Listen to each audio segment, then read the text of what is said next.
Okay, I'm going to go over the discrimination mode, kind of explain how it works and how to change some settings within discrimination. So right now we're in all metal mode. To go to discrimination, you just push the disc AM button, and now we're in discrimination mode. And as you can see, it's got R's under iron 1 through 3, so that means it's going to reject the iron targets in that area. And we can, try it by swinging a nail over it here. And as you can see, it's totally ignoring the nail. The discrimination mode can be adjusted by using the discrimination plus and minus buttons here. If you want less discrimination, you just push down, and you can go all the way down to just discriminate level 1 iron, and everything else will pass. This nail will probably show up now. Yeah, kind of hit or miss, but it will catch it. It shows up as iron 2. And you can go discrimination level all the way up to looks like the zinc penny level. Anything above that you cannot discriminate out. And we'll try a zinc penny, that corroded one we had before, and see if it shows up now. Nope, totally ignores it. So discriminates that out. We'll do a newer style pull tab. Does not see it. We'll do an old style beaver pull tab. Doesn't see it either. And we can try a gold ring here. May or may not catch that. It's probably going to discriminate it out. Yep, definitely misses it. So that's kind of shows you what happens when you use too much discrimination if you're trying to find jewelry and stuff like that. We'll try a couple nickels here. We've got a war nickel and also a clad nickel. We'll try both of those. That's the war nickel. Doesn't see it. Clad. Doesn't see it. So discrimination on is fairly accurate. The other thing you can do with discrimination is notching. We'll go back down to level 3 on discrimination, and the stuff that we checked before we could recheck, but I mean it's pretty accurate with it. But what we can do is we can notch things in and out, and you hit the notch button, and then you use your up and down discrimination arrows to go through, and you can individually add or remove things. So if we want to come up here and we can notch out the zinc penny, we'll go to zinc penny and hit notch, and now we've got rejection under zinc penny, and we can check that with that corroded penny we have. Yep, see it misses it now still. And then we'll do a copper penny. Still catches it. So that's how the notch feature works. And if you want to re-notch the penny back in, you go back to notch, use your arrows to go back to the zinc penny, hit notch again, and it adds it back in.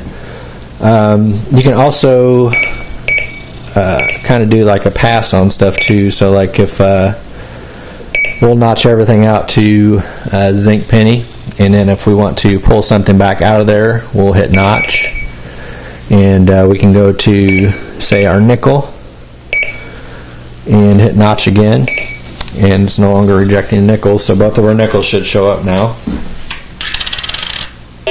That's a war nickel, and that's our clad nickel. So we can see it's letting our nickels back through again. The notch feature on it works really good. I can't really say I use it much because I normally search in all metal mode, unless I'm just in a really trashy area and just kind of coin shooting. So,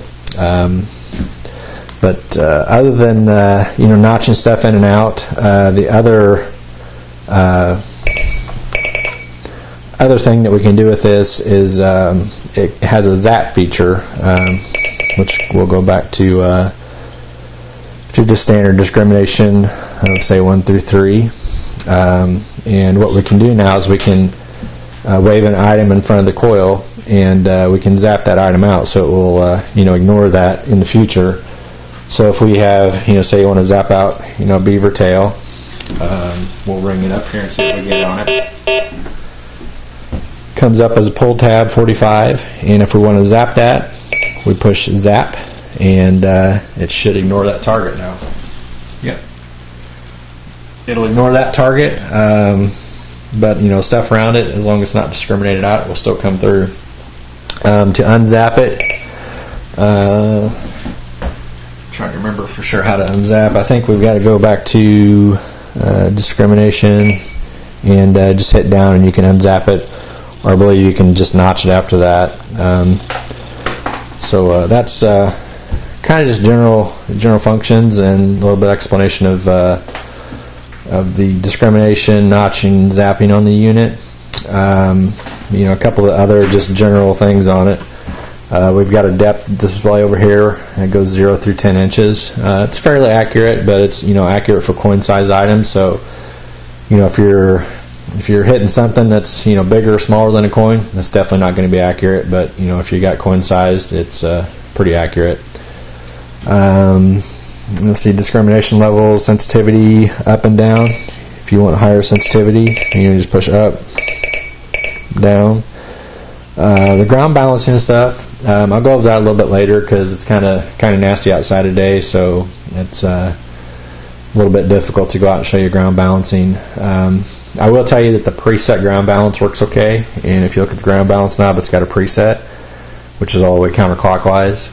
You can run the detector in preset ground balance, it works okay, but you will have issues when you go to pinpoint.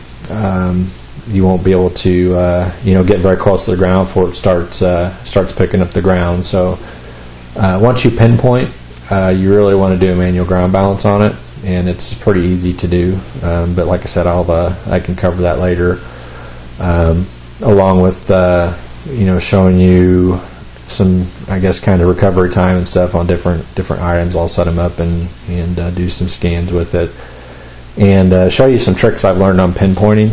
I've been very, very happy with pinpointing on this machine. I can pinpoint something pretty well 100% of the time, even with multiple targets. If there's multiple close targets, there's some tricks you can use to get pretty accurate pinpointing with it. So that'll be some stuff I can show you guys a little bit later. But for now, it's about all I have.